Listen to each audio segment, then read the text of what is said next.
Hello viewers, welcome to Newsweek South Asia, a program that talks about breeding of terrorism and its impact on South Asian nations. Let's begin with the headlines first.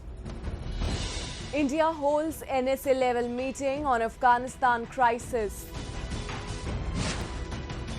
ISIS-led violence dents Taliban's claim of safer Afghanistan. And Pakistan surrenders to terror group, agrees to 1 month ceasefire with Tehreek-e-Taliban Pakistan. Let's begin the show with India's efforts to bring regional peace by discussing developments in Afghanistan. Delhi Regional Security Dialogue in Afghanistan, which was attended by security officials of 8 countries, including India, Iran and Russia, called for closer coordination and collective efforts to tackle threats such as terrorism from Afghanistan and to address a looming humanitarian crisis. We have a detailed report. Afghanistan is passing through a difficult time. Only good leadership, compassionate attitude and international support to the Afghan people would bring an end to the crisis. Many peace-loving countries are making efforts to prevent a catastrophic situation for the Afghan people. India is one among these countries which support all peace initiatives in Afghanistan. India recently hosted the 3rd edition of the Delhi Regional Security Dialogue on Afghanistan 2 months after the Taliban took control of Kabul. The NSA meet, chaired by India's National Security Advisor Ajit Doval, addressed issues ranging from cross-border terror threat, presence of terror groups, political instability and spread of extremism from Afghanistan. The message from the 8 participating countries was clear that the instability in Afghanistan is a major concern. A consensus statement titled the Delhi Declaration was released, which emphasized maintaining the territorial integrity of Afghanistan and was against interference from outside powers, a clear message to Pakistan. We are meeting today to discuss matters relating to Afghanistan. We all have been keenly watching the developments in that country. These have important implications not only for the people of Afghanistan but also for its neighbors and the region. This is the time for close consultations amongst us, greater cooperation and interaction and coordination among the regional countries. А также будет способствовать скорейшему установлению долгосрочного мира в этой стране.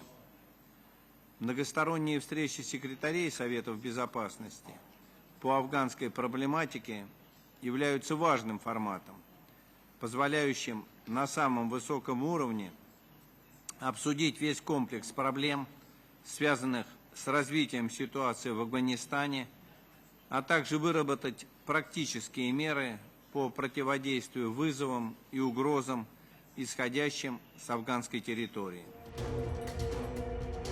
The high-level dialogue was not attended by 2 neighboring countries of Afghanistan, Pakistan and China. It is not difficult to understand the message that both these countries send out by declining to attend the meet. Both China and Pakistan have extended a hand to the Taliban after they have taken over Afghanistan. Islamabad's decision in particular to not attend the crucial talks was not surprising, as it has not attended the previous meetings of this format. The Taliban takeover has been perceived as a positive development by policy and military circles in Islamabad. Moreover, the South Asian country has always lent a hand to the Taliban by providing safe havens to Taliban fighters during the US-led operation. This is the reason that when India was hosting a high-level meet on Afghanistan situation, Pakistani authorities were welcoming a delegation led by Taliban's acting foreign minister in Islamabad. हमने चीन को भी आमंत्रण जारी किया था. उन्होंने जैसे आपने कहा कुछ कारणवश शेड्यूलिंग वो कह रहे थे कि नहीं आ पाए. अब बाकी वो कहाँ और जाते हैं और क्या करते हैं इस पर मैं टिप्पणी नहीं करना चाहूँगा.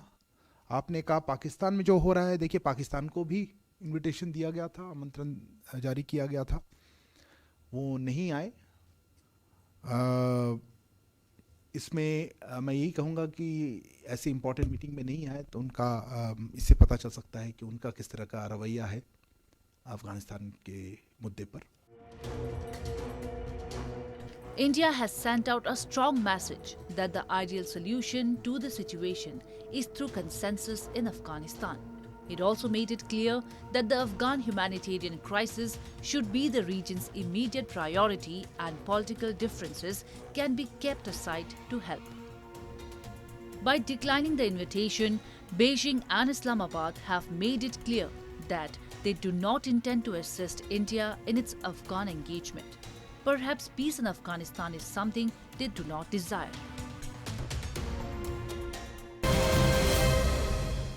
Three months after the Taliban seized power in Afghanistan, violence, death and fear continue to stalk the country. US-led NATO troops might have departed, but the new Islamist rulers in Kabul are threatened by an insurgency launched by Islamic State Khorasan province, an ISIS-inspired jihadi movement that has deep ideological differences with the Taliban. A report. The Taliban fighters in these military vehicles are carrying out a demonstration of power with the parade. They are showing the weapons that fell into their hands after the withdrawal of the US Army. Recently, a video released by the Taliban showed hundreds of military forces graduating from a training center in Kandahar province. But these visuals raise an important question that needs to be answered by the new rulers of Afghanistan. Does this show off of power have any meaning when another terrorist group, Islamic State, is continuously carrying out deadly attacks in the country? In recent weeks, Shiite mosques have been the target of attacks that have killed dozens by a group which has emerged as the biggest threat to the Taliban control of Afghanistan. Just a few days ago, a suicide attack at a military hospital in Kabul killed at least 25 people and injured many others. Two heavy explosions hit the entrance of the Sardar Muhammad Daud Hospital and were followed with an assault by a group of Islamic State gunmen. با این وضعیت اگر جامعه جهانی کشورهای قدرتمند، کشورهای دارای اقتصاد بالا اگر افغانستان را کمک نکنه، کشورهایی که داد از حقوق بشر میزنه، داد از عدالت میزنه، داد از مساوات برابری میزنه، اگر در این شرایط افغانستان را تنها بگذاره، کمک نکنه، به داد مردمی مظلوم افغانستان نرسه، وضعیت در آینده بحرانی است. The blasts added to a growing list of attacks and killings by Islamic State since the Taliban completed their victory over the previous government in August. ISIS terrorists in Afghanistan first came to global attention when it carried out a massive suicide bombing attack at one of the gates near Kabul airport, killing a large number of people. Since then, the group has carried out a string of attacks in different parts of the country.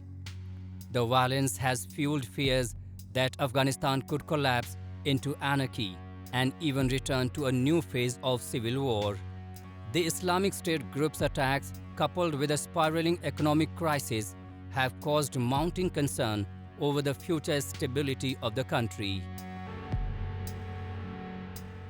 احتمال یک جنگ داخلی به نظر به وقوع خود پیوست اگر جلوی داعش نگیرد. داعش قدرتمند خواهد شد و در منطقه و خصوصا در کشور ما قدرت خواهد گرفت و جنگ‌های داخلی و مثل سابق ما انتحاری که طالب میکرد امور از این بعد داعش انجام میده، از این بعد گروه‌های دیگری خود اینجا پیدا شد، ظهور خواهد کرد که برای منفعت مملکت ما نخواهد. Islamic State has viewed the Taliban as its strategic rival. The militants of this terror outfit consider the Taliban as filthy nationalists who have betrayed the greater Islamic cause. They see the Taliban as just another kind of political outfit cutting deals with the Americans that is ideologically not pure as per ISIS. The brutal jihadi group's fight against the Taliban is entering a new phase, and analysts believe that in the coming days, this rivalry will take more violent form.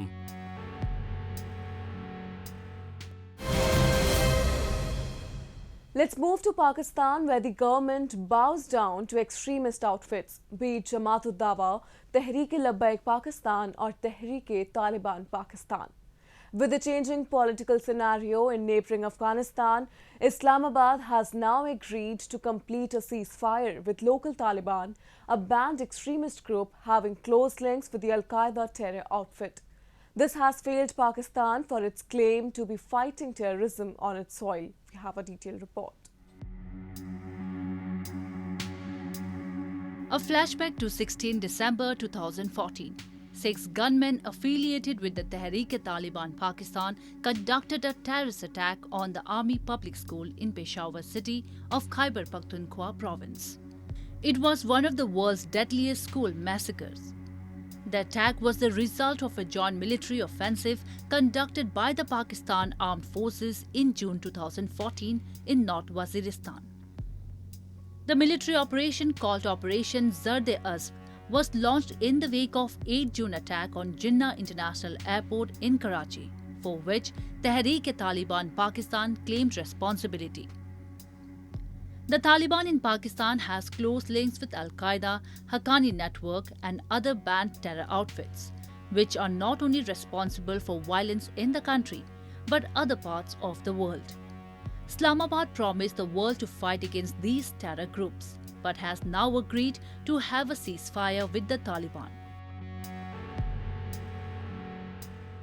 एक मुआहदे के तहत हुकूमत पाकिस्तान और तहरीक तालिबान पाकिस्तान मुकम्मल seize fire के ऊपर आमादा हो चुके हैं।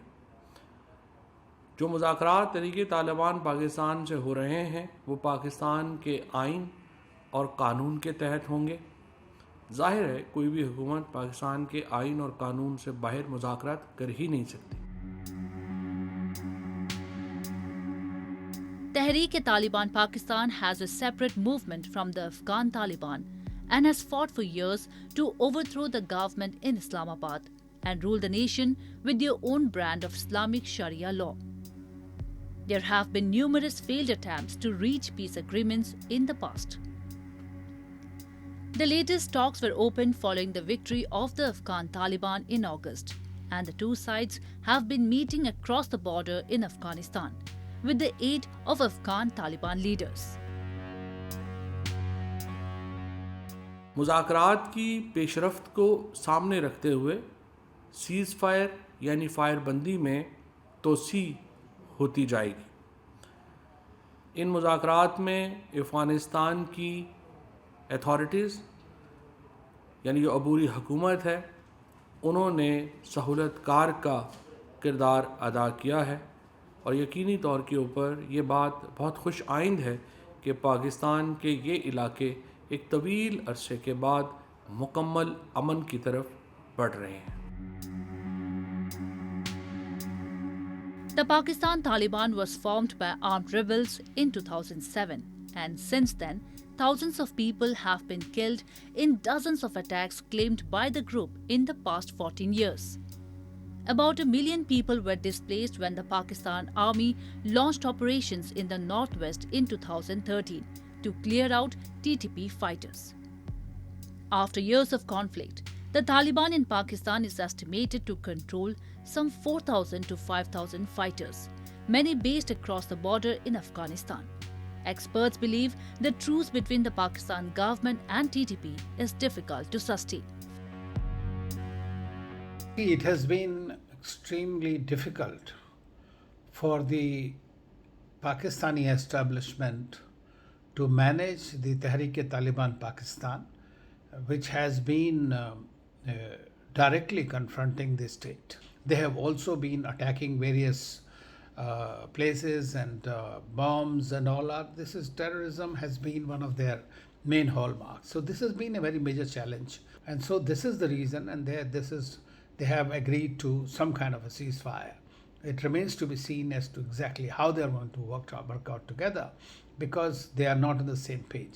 The problem with Pakistan has been that it has been fomenting terrorism and trouble across the border with India, and it has been not able to manage this particular entity, Normally, it has tried to send all the terrorists here and there into India and created a big mischief, but TTP is giving them a run. Since the Taliban takeover in Kabul, Pakistan believes it as its own victory.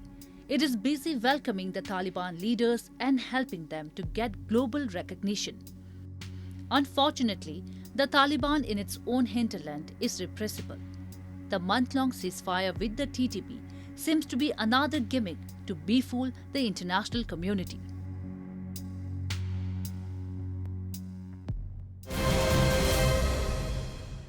Let's move to India's Jammu and Kashmir, which remains a victim of Pakistan-sponsored terrorism. The terror factories located in Pakistan and along the line of control in Pakistan-occupied Kashmir are continuing to push in terrorists into Jammu and Kashmir. The purpose is to unleash violence in the Union territory at the behest of the Pakistan Army and the spy agency ISI. And for that, this time too, they continued their strategy of killing the innocent civilians to create unrest in Kashmir Valley. A report. Kashmir bleeds again. Pakistani terrorists continue bloodshed in the valley. In the third attack by terrorists in only 4 days, 2 persons were injured in Jammu and Kashmir this week after terrorists launched a grenade attack in Srinagar's Old City Eidgah. One of the 2 persons was a policeman. Earlier, Ibrahim Khan, an employee at a shop owned by a Kashmiri Pandit, was the latest victim in a series of targeted killings when terrorists opened fire at the stop in Srinagar. A day prior to Ibrahim's killing, a 29-year-old policeman identified as Tausif Ahmad was also shot dead by terrorists in the city. The situation is tense in Jammu and Kashmir since the spate of civilian killings last month, wherein as many as 14 people, mostly migrant workers and members of the minority community, were killed by terrorists. And earlier, while their targets were restricted to the religious minorities and migrant laborers from other states of India, the recent attacks on Kashmiri Muslims have exposed their real diabolic agenda. Experts believe the terrorists are neither fighting for Kashmir nor Islam. They just want to unleash unrest in India.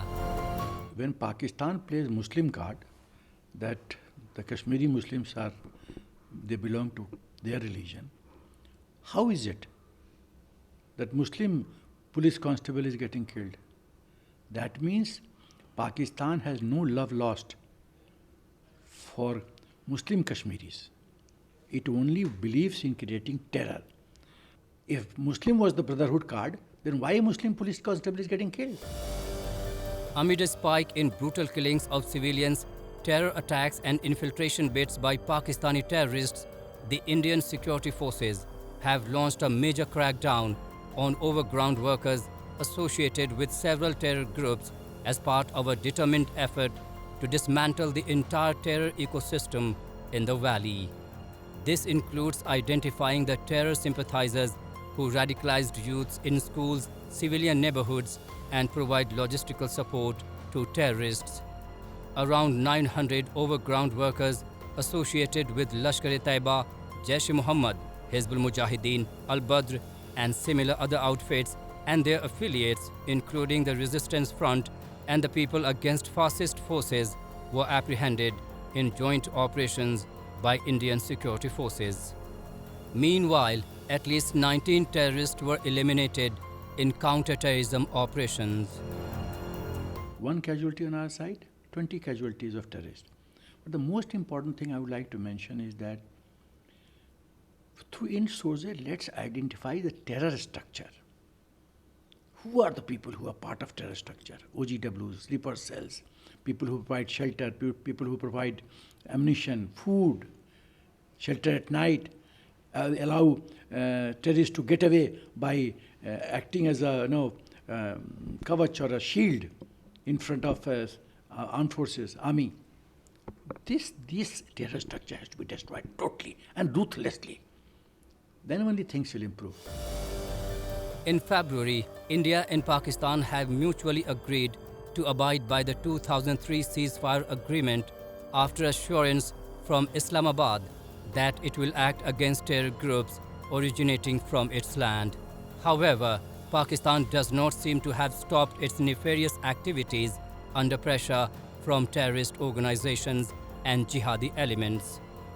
Despite being on the Financial Action Task Force grey list, Islamabad has been constantly supporting anti-India elements, which led to increasing civilian casualties in the valley.